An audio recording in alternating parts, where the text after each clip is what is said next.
UK visa పేరుతో ఒక యువతిని మోసం చేసిన సంఘటన ఖమ్మం నగరంలో చోటు చేసుకుంది. యూకే పంపిస్తానని చెప్పి, యూకే వీసా ఇప్పిస్తానని చెప్పి 70 నుంచి 90 లక్షల వరకు నా దగ్గర వసూలు చేశారని ఇరుకుల్ల శ్వేత. బోనాల పండుగ జోర్దార్గా చేయాలని ఆలోచన చేస్తున్నారా? అయితే కిసాన్ ఫ్యాషన్ మాల్ లా అద్రిపోయే ఆఫర్లున్నాయి. జోర్దార్గా షాపింగ్ చేయండి. పండుగ అయినా, దావత్ అయినా, పట్టైనా, ఫ్యాషన్ అయినా కిసాన్ ఫ్యాషన్ మాల్. ఇప్పుడే రూరల్ పోలీస్ స్టేషన్లో కంప్లైంట్ చేసింది. రాత్రి ఎవరైతే బాధితుడు ఉన్నాడో, ఎవరైతే ఏలూరి నరేన్ ఉన్నాడో వారి ఇంటి ముందు కొద్దిసేపు నిరసన వ్యక్తం చేసింది. తర్వాత ఈరోజు ఉదయం రూరల్ పోలీస్ స్టేషన్కి వచ్చి పిటిషన్ రూరల్ సిఐకి ఇచ్చింది. ఇప్పుడు మా మనతో ఉన్నారు ఇరుకుల శ్వేత, ఆమెతో మాట్లాడే ప్రయత్నం చేద్దాం. చెప్పండి అమ్మా, మీకు జరిగిన అన్యాయం ఏంటి? మీరు ఎప్పటి నుంచి ట్రాన్సాక్షన్ చేశారు? ఎప్పుడు వీసా ఇప్పిస్తానని చెప్పారు నరేన్? నేను దగ్గర 3-4 ఏళ్ల నుంచి ట్రాన్సాక్షన్స్ జరుగుతున్నాయండి. 2021, 2022లో నా వీసా కోసం నేను నరేన్ని అప్రోచ్ అయ్యాను. అప్పుడే నాకు వీసా ఇప్పిస్తా అని చెప్పాడు. కానీ కొన్ని అనుకోని కారణాలు, ఎగ్జామ్ ఫెయిల్ అవ్వడం వల్ల నేను వేరే రూట్ చూసుకోవాల్సి వచ్చింది. ఆ డబ్బులతో మా బావని పంపించాడు యూకే వీసాకి. తర్వాత మా బావని పంపించాడు కదా అని నమ్మి మా చుట్టాలు, నా క్లోజ్ ఫ్రెండ్స్, నేను వెళ్ళాను మా బావ వెళ్ళాడు అనే దాంతో మా ఫ్రెండ్స్, నా క్లోజ్ ఫ్రెండ్స్ మధ్యలో నువ్వే ఉండి అన్నీ చూసుకొని మాకు కూడా వీసాస్ ఇప్పించు అని అడగడం జరగడం బ్యాంక్ ట్రాన్స్ఫర్స్ జరిగాయి మా ఇద్దరి మధ్యలో.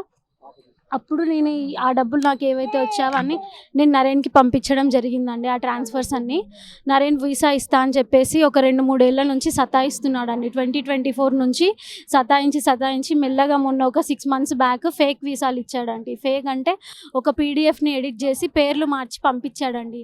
అవన్నీ అప్పుడు మాకు ఫేక్ అని తెలిసాయండి. ఆ ఫేక్ వీసాలు అప్పుడే మా హస్బెండ్ కొంచెం క్యాష్ రూపాన కూడా ఆయనకి ఇవ్వడం జరిగిందండి. అంటే చేతులారా పెట్టలేదు, మా ఆయన ఇట్లా క్యాష్ పట్టుకొని నిలబడితే క్యాబ్ బుక్ చేసుకొని డబ్బులు తీసుకొని పారిపోయాడండి అక్కడ ఆన్ ద స్పాట్. అదే రోజు మాకు డాక్యుమెంట్స్ ఫోన్లో పంపించాడు. అదే రోజు క్యాష్ దొంగతనం ఇట్లా చేతిలో పట్టుకుంటే గుంజుకొని వెళ్ళిపోయాడండి నరేన్. ఫస్ట్ స్టార్ట్ అయింది అయితే హైదరాబాద్లో అండి. మేము 15 లక్షలు ఫస్ట్ ఒక వ్యక్తికి ఇచ్చాము క్యాష్.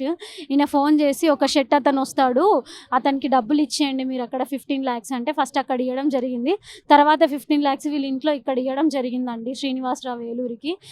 ఈ మొత్తం మోసంలో వాళ్ళ డాడీకి కూడా సంబంధం ఉందని చెప్పి మా అంచనా అండి. ఎందుకంటే ఇది స్టార్ట్ అయింది ఆయనతోటే, ఆయన పరిచయం అయింది, నరేన్ పరిచయం అయింది ఫ్రెండ్ తోటే. కానీ తర్వాత ఏదున్నా కూడా వాళ్ళ డాడీ మా కొడుకుతోటి మాట్లాడుకోవడం చేసుకోండి అని చెప్పడం వల్ల ట్రాన్స్ఫర్స్ అన్నీ అక్కడ జరిగాయండి.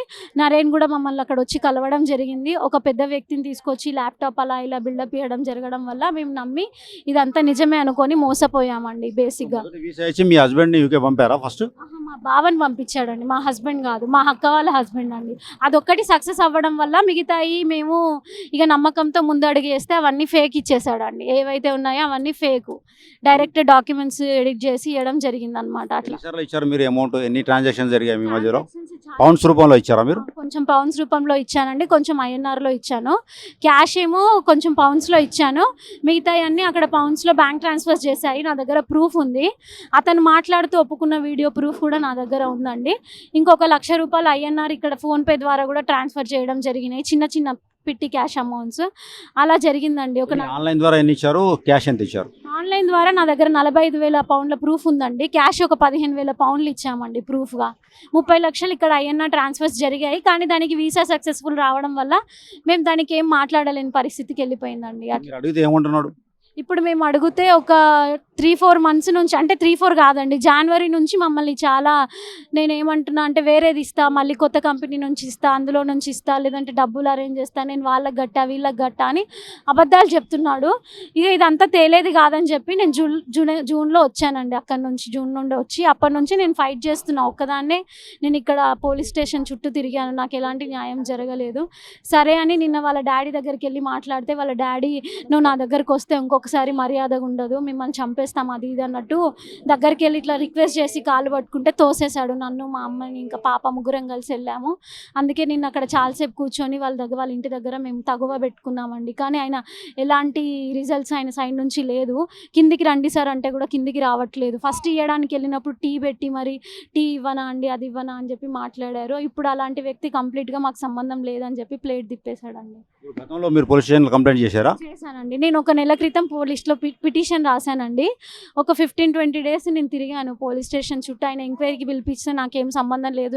నేను నా కొడుకుకి వాట్సాప్‌లో మెసేజ్ పెట్టా, నాకు సంబంధం లేదని అంటే, వాట్సాప్‌లో మెసేజ్ పెడితే ఎలా చెల్లుతదండి నా కొడుక్కి సంబంధం లేదని చెప్పి అవన్నీ నాకు చెప్పాడు. ఇలా జరిగింది పోలీస్ స్టేషన్‌లో కూడా ఇలా చెప్పడం జరిగితే కొన్ని రోజులు చూసి పోలీస్ స్టేషన్‌లో కేస్ క్లోజ్ అయినట్టు నాకు మెసేజ్ వచ్చింది సార్.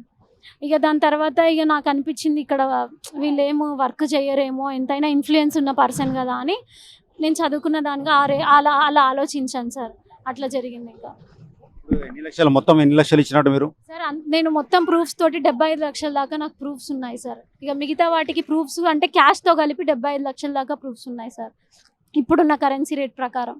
మీకు ఎటువంటి న్యాయం కావాలంటారు? ఇప్పుడు ఆ డబ్బులు ఇస్తే సరిపోతుందా మీకు? భూమి రిజిస్ట్రేషన్ చేస్తానేదో చెప్పాడా సార్? నాకు ఒక నెల క్రితం ఫోన్ చేశాడు సార్. నెల అంటే ఇక్కడ కేసు క్లోజ్ అయిన 2 రోజుల కంటే పోలీసులు ఫోన్ చేసి ఆయనతో మాట్లాడాడు. ఆ భయాన్ని నాకు ఫోన్ చేసి నేను ల్యాండ్ రిజిస్ట్రేషన్ చేపిస్తా, ప్రస్తుతం అది మా నాన్నగారి పేరు మీద ఉంది, అది ఇంకొక అతని పేరు మీద కూడా ఉంది, నేను అతనికి డబ్బులు సెటిల్ చేసేసి ఆ ల్యాండ్ మా నాన్న పేరు మీద రాయిపించి తర్వాత మీకు సెటిల్మెంట్ చేసేస్తా మేడం అని మాట్లాడిండు సార్. అది దగ్గర 12వ తారీఖు 11వ తారీఖు జరిగింది సార్, జూలై. అప్పటి నుంచి ఫోన్ చేసినా మెసేజ్లు చేసినా ఆయన ఎలాంటి రెస్పాన్స్ అవ్వట్లేదు sir. I will call you 2 days, please wait అని మెసేజెస్ పెడుతున్నాడు. ఇక అప్పటి నుంచి ఆయన దగ్గర నుంచి ఎలాంటి రెస్పాండ్ లేదు సార్.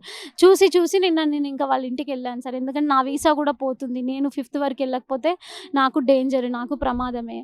సో ఇంత ఫైట్ చేసి నేను ఏదో ఒకటి నా డబ్బులు తీసుకొని వెళ్దామనే వచ్చాను సార్. నేను యూకేలోనే ఉంటా సార్.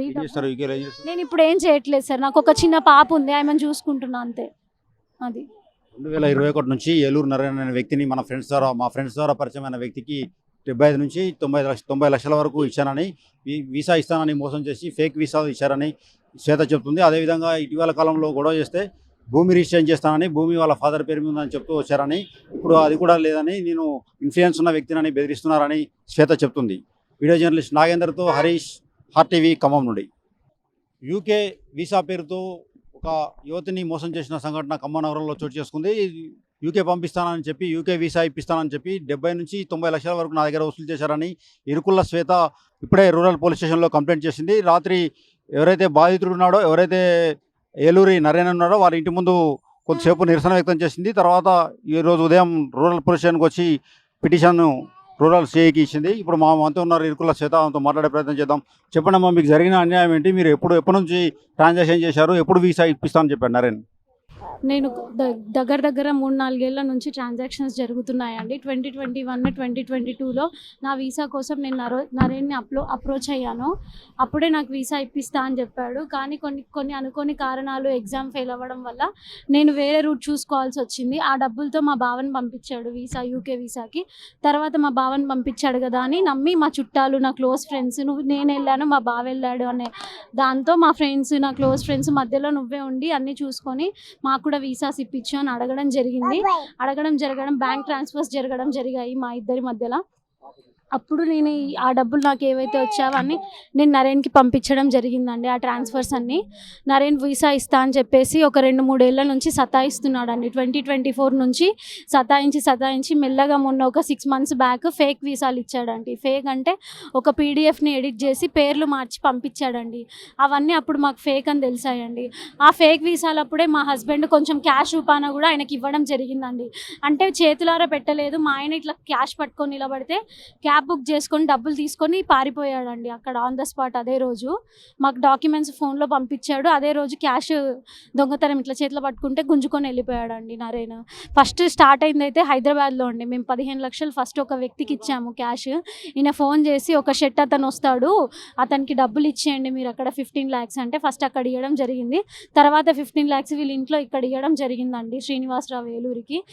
ఈ మొత్తం మోసంలో వాళ్ళకి వాళ్ళ డాడీకి కూడా సంబంధం ఉందని చెప్పి మా అంచనా అండి. ఎందుకంటే ఇది స్టార్ట్ అయింది ఆయనతోటే, ఆయన పరిచయం అయింది, నరేన్ పరిచయం అయింది ఫ్రెండ్ తోటే. కానీ తర్వాత ఏదున్నా కూడా వాళ్ళ డాడీ వాళ్ళ కొడుకుతోటి మాట్లాడుకోవడం చేసుకోండి అని చెప్పడం వల్ల ట్రాన్స్ఫర్స్ అన్న అక్కడ జరిగాయండి.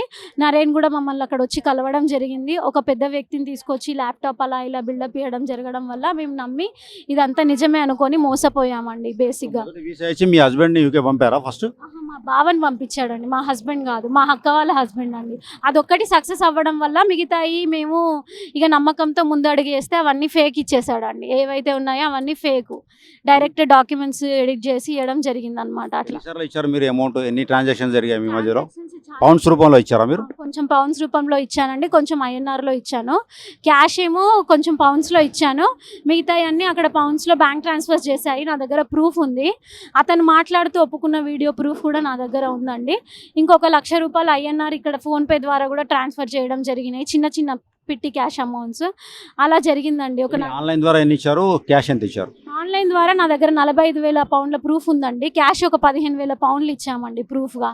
30 లక్షలు ఇక్కడ ఐఎన్ఆర్ ట్రాన్స్ఫర్స్ జరిగాయి, కానీ దానికి వీసా సక్సెస్ఫుల్ రావడం వల్ల మేము దానికి ఏం మాట్లాడలేని పరిస్థితికి వెళ్ళిపోయిందండి. మీరు అడిగితే ఏమంటున్నాడు? ఇప్పుడు మేము అడిగితే ఒక 3-4 మంత్స్ నుంచి, అంటే 3-4 కాదండి, జనవరి నుంచి మమ్మల్ని చాలా, నేనేమంటున్నా అంటే వేరేది ఇస్తా, మళ్ళీ కొత్త కంపెనీ నుంచి ఇస్తా, అందులో నుంచి ఇస్తా, లేదంటే డబ్బులు అరేంజ్ చేస్తా, నేను వాళ్ళకి గట్టా వీళ్ళకి గట్టా అని అబద్ధాలు చెప్తున్నాడు.